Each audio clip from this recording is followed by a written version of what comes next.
Story 1. The Van with the Curtains. The afternoon sun was a warm blanket on Lily's shoulders as she walked home from school. The rhythm of her backpack swaying with each step. Her street was usually quiet, a sleepy suburban lane where the biggest excitement was Mr. Henderson's prize-winning roses. Today, however, a dark blue van, the kind with no windows in the back and mismatched, was parked unusually close to the curb, its engine idling. Lily didn't think much of it at first. Maybe a delivery. But as she drew closer, she noticed something odd. The side door was slightly ajar, and a heavy, dark curtain was pulled across the opening, blocking any view inside. A shiver traced its way down her spine.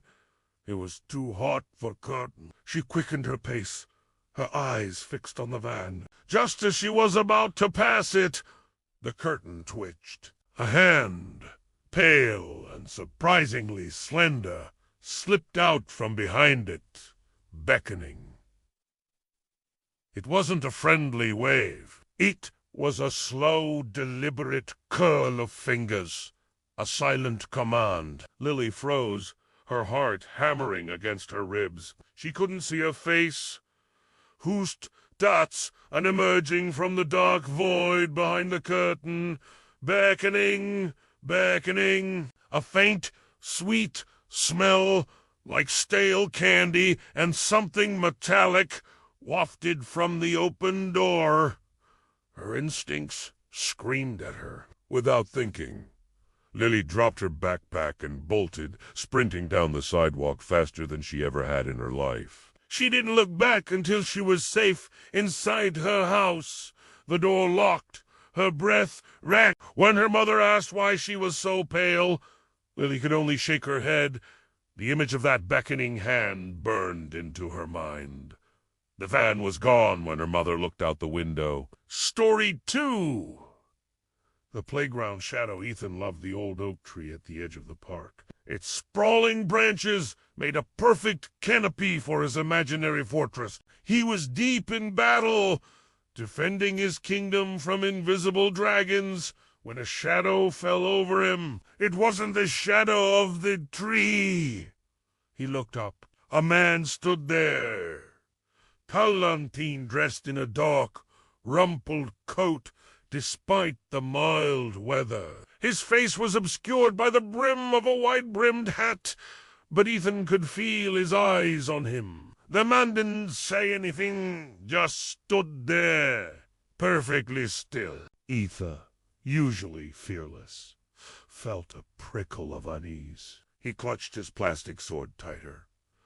"Are you lost, mister?" he asked, trying to sound brave. The man slowly raised a hand, not to wave, but to point. He pointed past Ethan towards the dense woods that bordered the park, a place where no one ever played. Then, with an almost imperceptible nod, he took a single step towards the trees. He didn't invite Ethan, didn't speak. He just pointed, then moved, as if expecting Ethan to follow. A cold dread settled in Ethan's stomach. This wasn't a lost person. This was something else. He scrambled to his feet, abandoning his fortress, and ran towards the swings where other kids were playing, their laughter a sudden, welcome sound. He glanced back once. The man was gone, swallowed by the shadows of the woods, leaving only the unsettling feeling that he hadn't been looking for directions, but for a companion. Story 3. The Offer of a Puppy. Sarah was walking her dog, Buster, a scruffy terrier mix, when a car pulled up beside her. It was a nice car, shiny and new, and the woman inside had a kind smile. "Excuse me, sweetie," the woman said, her voice soft and friendly.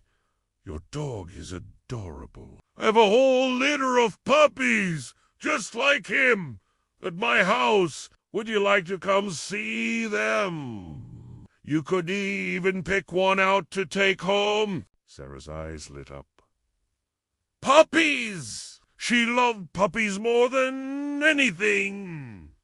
Buster wagged his tail, sensing her excitement. She started to take a step towards the car, imagining a tiny, fluffy version of Buster. Then something stopped her. The woman's smile, while kind, didn't quite reach her eye. They were a little too still, a little too bright, and the way she leaned across the passenger seat, her hand already reaching for the door handle, felt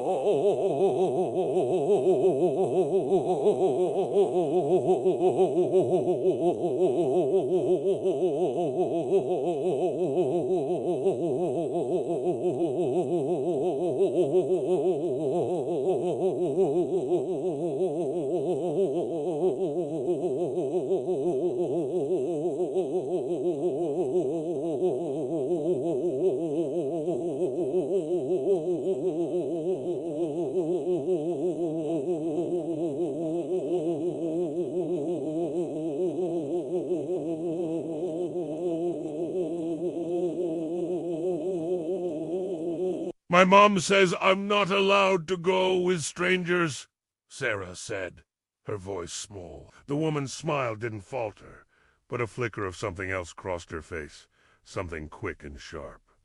"Oh, but I'm not a stranger, dear. I know your Aunt Mary. She told me all about you." Sarah didn't have an Aunt Mary. A wave of icy fear washed over her. The woman's hand was now on the door handle, and her eyes, though still smiling, seemed to bore into Sarah's. "No, thank you," Sarah said, her voice trembling. She yanked Buster's leash and started to run, not looking back. The woman has too kind smile, and a phantom Aunt Mary haunting her steps until she was safely home.